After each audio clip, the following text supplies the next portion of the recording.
and I'm the Associate Director of our International Career Development Programs Department at the FACC. And I'm here representing not only the FACC, but our HR committee as well. We do have our chair of our committee, Emmanuel Cargill, who's right in the front. You want to do a little wave? Bonjour to everyone. Bonjour. And then we also have Pierre Georges, who is going to be representing the work-based visas today. He is also a member of our HR committee as well. And I think we have a couple other members of our HR committee that are here today. If you want to raise your hands. Yeah, there we go. Thank you. And we also have some of our ICDP team here as well. So if you want to raise your hands, we have a little army. Okay, wonderful. So thank you, Pierre Georges, for letting us use your space tonight for this presentation. We always like to do this presentation once a year to provide all of our clients and our members with an update regarding immigration, their regulatory climate, specifically as we're a J-1 visa sponsor, so we find it very interesting to share the feedback that we receive to you guys directly. And then Pierre Georges always has a lot of good content to share as well. Just kidding. All right, so we're going to get started with first the intern and trainee programs. So what I always like to do is start with an overview of the J-1 visa program and what is the J-1 visa program. So I think with this program it can really be defined in three key elements. First, it is a training visa, so it enables international students and young professionals from all around the world to come to the United States and have hands-on practical training in their field. And that's very important to note because it's not a work-based visa, but it is a training visa. And the second point is it is a cultural exchange program. And the purpose is to increase mutual understandings between people of the United States and people of other countries. And because of that, it is actually managed by the U.S. Department of State and not the Department of Labor. So it's really used as a tool for diplomacy. And then thirdly, it is a non-immigrant visa, and it does have non-immigrant intent, which is very important because at the end of the program, the candidates do have to understand that they must leave the United States, return to their country, and reestablish ties. And the reason that's so important is that allows the candidates to fulfill the diplomatic mission of this visa category. And so the FACC-NY, like I mentioned before, we are a J-1 visa sponsor, and we are a sponsor for the intern and the trainee category. And we have been a sponsor for over 45 years, which is a little bit of time. And we are under the authority of the Department of State, like I mentioned before, for cultural exchange programs. And our main job is to guarantee that participants and host company comply with J-1 federal regulations. So we're here really to confirm that the candidates are eligible and that the companies are eligible as well. And once we determine eligibility, then we are able to issue the embassy documents for the candidate to attend their embassy appointment. We're also responsible for ensuring safety and well-being of all of our participants, but we're also here for our companies to make sure that the program overall is a success and that everybody has a positive experience as well. And you'll see down here we do have a little graphic showing the relationship between the Department of State that oversees the J-1 visa program, the FACC-NY, we are the visa sponsor, so we're the intermediary between the Department of State and the host company and interns and trainees. So the advantages of the J-1 visa program and why your company should be interested in using this program. First, you're bringing young international talent to your company. A lot of these candidates are from some of the Grande École and the big business schools in France. They have very interesting backgrounds and they're very motivated and very talented. You're also training future leaders. A lot of these candidates, like I mentioned, they have very interesting backgrounds to add to your team and diversify your team. And in the future, they could be working in your company in France and maybe some leadership positions. Fast and streamlined visa process. So the visa process for this category, it takes about 2 to 5 weeks for us to process an application. It's important to note that that does not include the embassy wait time, but compared to different types of visa categories, it's pretty quick and it's pretty streamlined. And then we do have a very strong reputation with the U.S. Embassy in Paris. We meet every year with the non-immigrant visa chief. They say that when they see our programs come through, they know that they're quality programs, and we have about a 99% approval rating, which is pretty good. And then lastly, it supports diplomacy between nations. We actually just received a Eureka FACC survey that said the candidates that are doing these cultural exchange programs, they have 95% responded that they're having positive experiences and that they've enjoyed their stay in the United States. So I think that's really great that we're making that great impression to this international group. So there's two different types of categories that we sponsor. Of course, intern and trainee, but also two different program types as well. So you have the regular intern trainee and then the VIE intern training. So with the intern and trainee program, that's when you're going to be working directly with the FACC in order to process the visa application. And that can happen in two ways. The first way, if you have an internship offer and you're looking for a candidate, definitely approach us. We have recruitment service and specifically a job board that's called Career Connect, so we can post the offer on our site and help you with the recruitment. Option two is if you have a candidate and you're ready to move forward, you contact us and we process directly. The second option is the VIE Intern Trainee Program. So this is a special HR program for French companies, and it is managed by Business France, so French government entity, and they handle the administrative aspects of the VIE program, including monthly stipend, insurance, and upon request, transportation and recruitment process. So it's a really nice HR package. And you'll see at the bottom, the visa process is the same for both programs. You would go through a visa sponsor, and then the candidates would go to the embassy in their home country to receive their visa. So which program is right for you? If you're still not sure, we have a couple indicators to help you decide. Intern and training program, no link with France is required. It's open to all nationalities, and a lot of times we see them with student internships or candidates that have a convention de stage. For the VIE intern trainee program, there does have to be a partnership with France, so many times the parent company is located in France. It is open for European candidates only, and a lot of times they're highly skilled graduates with work experience. So they're going to fall into that trainee category for the most part. So now we're going to switch gears and we're going to look at the regulatory climate. And what I think would be nice to do is look at a little bit at the past of the regulatory climate and then at the current climate of where we're at. So in the past, the administration focused, and this is really under the Obama administration, the focus was really on trafficking and student abuse. And the reason that this came about is that there was a Hershey scandal of summer of 2011. I'm not sure if any of you have heard about it, but it was pretty big news. Basically what happened is there were interns and trainees in Hershey, Pennsylvania, and they were working in a plant there, and they believed that they were being used for cheap labor, they weren't experiencing American culture, and they had a lot of complaints. So what they did in a very European fashion is they decided to go on strike.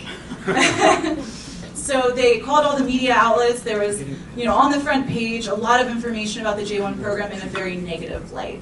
And so what the Department of State decided to do is they said, okay, we have something that we need to address. So they went out into the field, they met with companies, they met with candidates to really get feedback on the program. And in 2015, they did a whole scrub of the intern and trainee category to make sure that was focused on cultural exchange and that it was also a bona fide training program.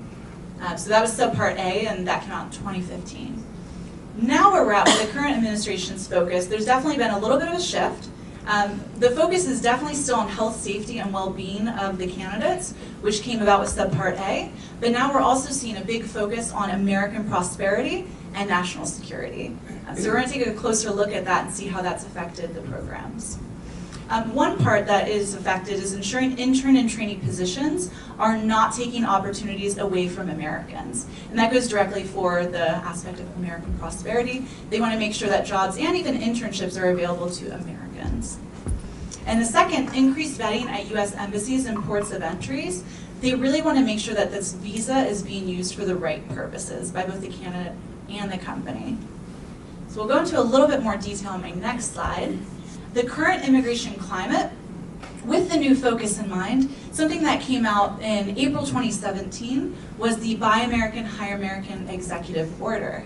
And with this Buy American, Hire American, which we call Baja, what we saw is that it was really pushing to create higher wages and employment rates for U.S. workers and protect their economic interests by rigorously enforcing and administrating our immigration laws. So that language came directly from the Baja regulation.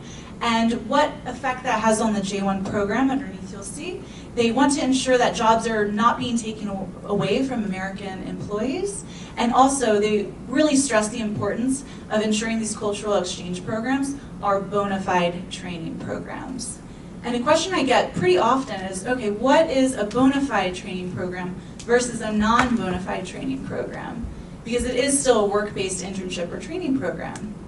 And the big response is that for the candidates, they have to be learning new skills and having new responsibilities that they have not had previously in any position.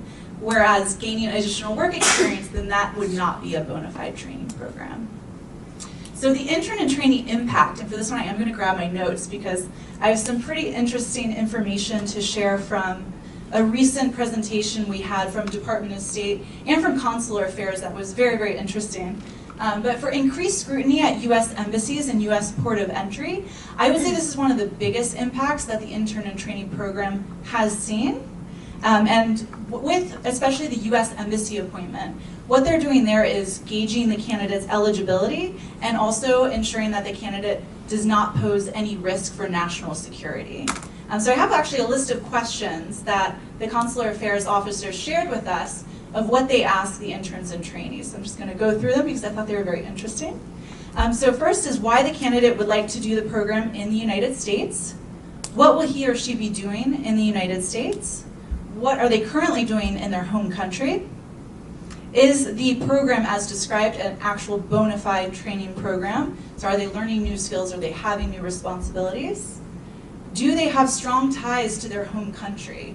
And this is very important because it goes back to that non-immigrant intent. That's really a big cornerstone of this visa.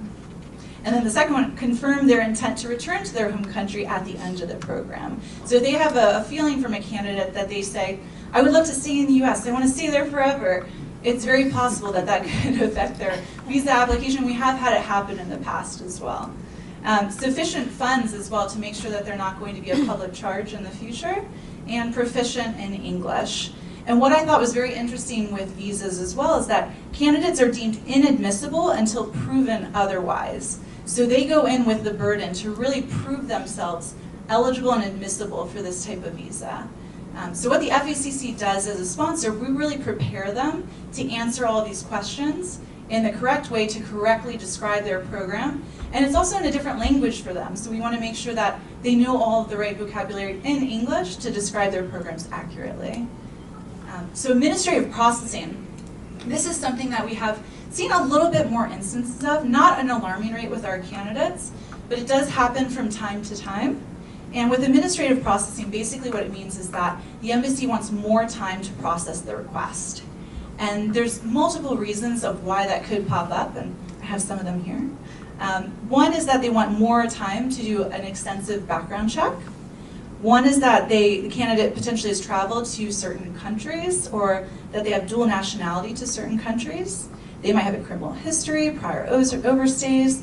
Their name might be flagged, or a name that's similar to theirs is flagged. And sometimes, and I thought this was very interesting, there's no reason at all. Sometimes the embassy needs a little bit more time to process the visa. Maybe they've run out of visa stamps, maybe they don't have enough materials, so they say, okay, we need a little bit more time, we're going to put them in administrative processing. So I didn't know that before, so I thought that was very interesting. But for companies, if you do have a candidate that is subjected to administrative processing, it's nothing to be too stressed about. Let your sponsor know, and most of our cases are solved within 60 days. So, sorry? Lucky you. For the J-1 category. Another thing we're seeing is supplemental questions for visa applicants. And those supplemental questions, I have some of those as well, which I thought were very interesting. So what they ask the candidates to provide is, for the last 15 years, all of their travel history, the funding for their travel history, their address history, and employment history. And that's all for the last 15 years. Then also all their passport numbers, their country of issuances as well, names and dates of birth for all siblings, children, spouses, and also for the last 5 years, their social media platforms, their handles, not their passwords, but they do want to know their public image online, and their phone numbers and email addresses. So we haven't had too many of these cases. We have had a handful, and what we always advise is just to be as detailed and as thorough and as transparent as possible. And the good news for us is all of our candidates that were subjected to this ended up receiving their visa in the end. So it's really about being patient and being transparent. Let me see Pierre Georges laughing. Oh, God. So I thought that was very, very interesting information. Deferment of program growth. The Department of State is deferring decisions on expansion requests since September 2017. They're also not currently accepting new sponsor applications. And the reason being is that the Department of State, they decided they didn't want to grow the program when there's so much scrutiny on these programs. And at one point last year, they were even considering cuts to our programs. Now those cuts did not come to pass, and now everything is good, and we're very heavily supported in Congress and in the administration, but they still have not lifted that deferment yet, so we're waiting to see when that's going to be lifted. Upcoming regulatory reviews. The last intern and trainee category review was in 2015. Again, that was in response to that 2011 Hershey scandal. But they're set to review the regulations for summer work travel, then au pair, and then intern trainee in the next couple of years. So we're actually last on the list. So I would say we are not going to have any changes for 2 to 3 years, at least. So support for our programs. We definitely have a lot of government support, which is great. I learned at the Washington meetings that Mitch McConnell and Lindsey Graham, they're huge advocates and supporters of our programs, so it really is bipartisan, which is great to see. And ECA and the Alliance for International Exchange, they have done extensive rebranding and advocacy for our programs. And for the rebranding, they're really trying to sway away from talking about this program as a J-1 visa program, but more as an exchange visitor program. They don't want to limit it just to a visa category, but they really want to showcase that this is for cultural exchange, this is for diplomacy, and it's something that everyone is very excited to advocate for. And calendar year 2018, ECA received a record level of funding at $646.1 million. So that's actually the highest number that they've ever received for funding. So you can tell that the Alliance, the ECA, us as sponsors, host companies, they've really done a lot of good work to advocate for our programs and really showcase how positive they are for American prosperity. So.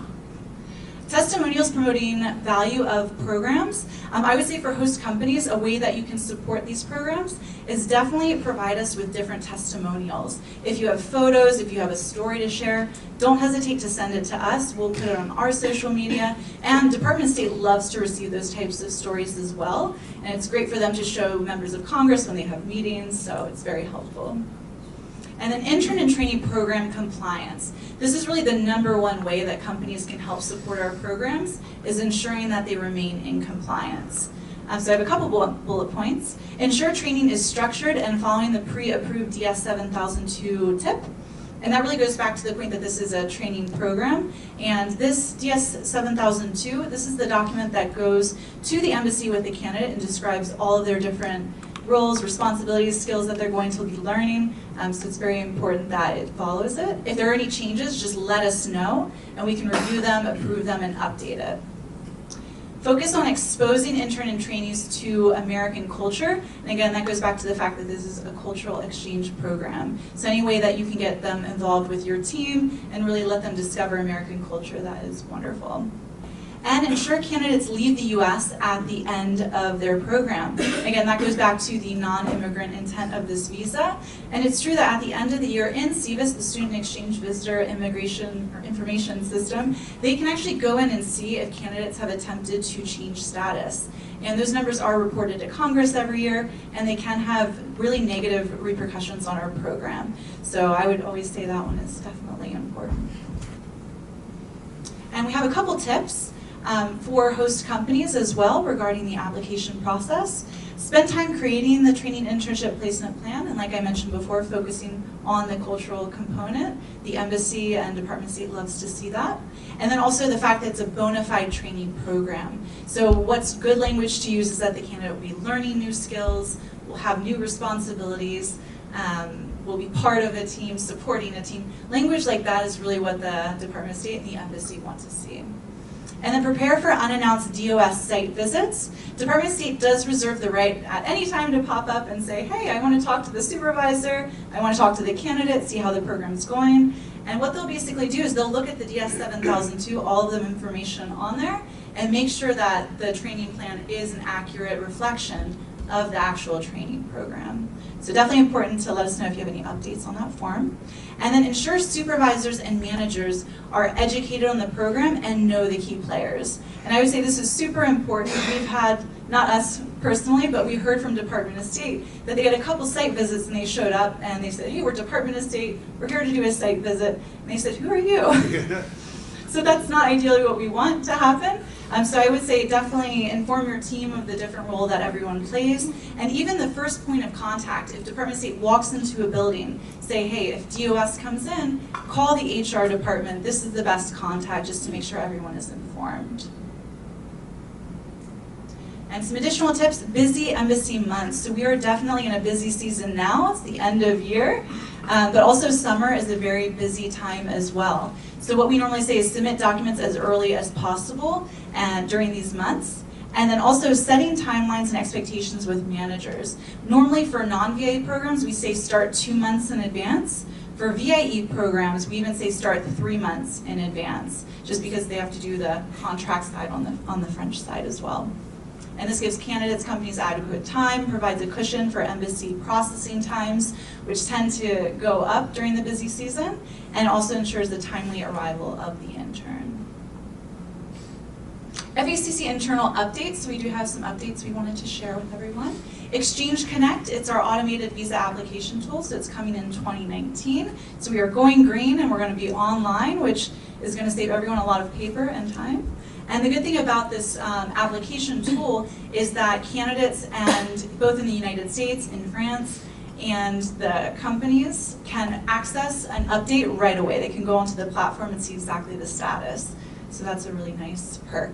Career Connect, it's a recruitment platform, so if anybody wants to post internship or training offers, completely free of charge to do so. And you can also post work authorized for the tri-state area. So if you have any offers, feel free to send them our way.